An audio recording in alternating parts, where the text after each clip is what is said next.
Good morning, folks. Chris in Atlanta. Hey, listen, the G7 conference in Evian-les-Bains in France has gotten underway this morning. President Trump, having flown from the United States after his 80th birthday on the 14th, is now in France, and the welcoming amongst leaders and the invited guests was quite heartwarming. Prime Minister Modi and Trump on very friendly terms, smiling at each other, and a very glaring absence in France, and that, of course, is the ANC and South Africa. There is no Cyril Ramaphosa, no Ronald Lamola.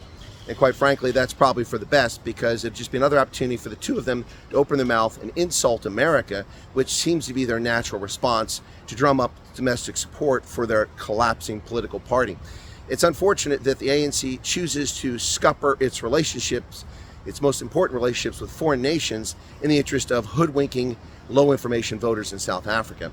But one thing that was clear is President Ruto of Kenya is there, the invited guest coming in, and warmly welcomed by all the leaders there. It's good to see Africa represented, but of course is not being represented by South Africa, whose arrogant politicians continue to undermine relations with the United States on a weekly basis at a minimum. They always find something stupid to say at the wrong time.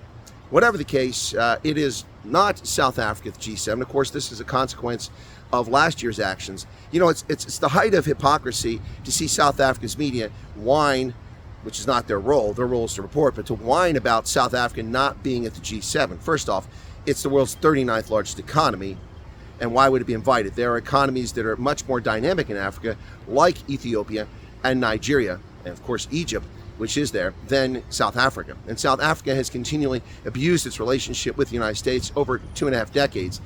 They want to attribute all of this to Donald Trump, but this predates Trump by 2 decades. It's not Trump that started this nonsense, it's the ANC, and it continues.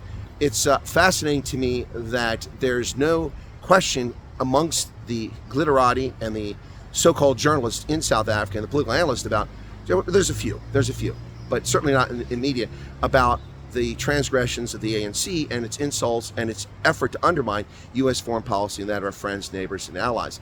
They seem to think this all comes down to Gaza and the ICJ case. It does not. In fact, I was asked this question by an interview this week about, well, isn't this all a consequence of America being upset because it's close ties with Israel? No, it's not. The Article 98 waiver had nothing to do with Israel. The Chinese Flying Academy and the test pilots that were being trained by South Africans to shoot down U.S. aircraft and NATO members was done in South Africa, and they attempted to do it with U.S. technology, illegally shipping it to a third country, to communist China.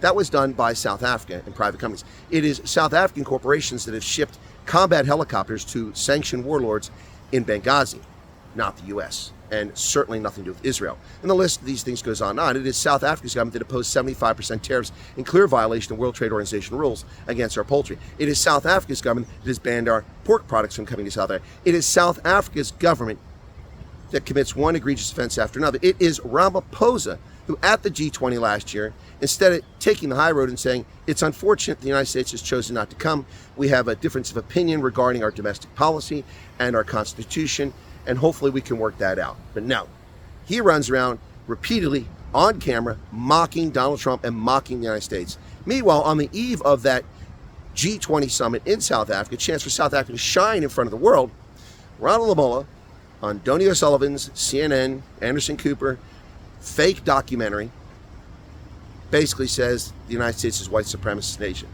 a country that takes in tens of millions of people from around the world. It's shocking to see the level of stupidity when it comes to foreign policy in South Africa. By the way, that was a little bit of a scoff at their foreign policy. It's shocking to say the least. But this is the world we live in, where politicians that have no idea the impact of the stupid things they say, or do they know the impact? I think they do know the impact, at least to a degree. And this is for domestic constituency. So the ANC would rather try to save votes it's losing to the MK party, to the DA, to other parties, to the PA.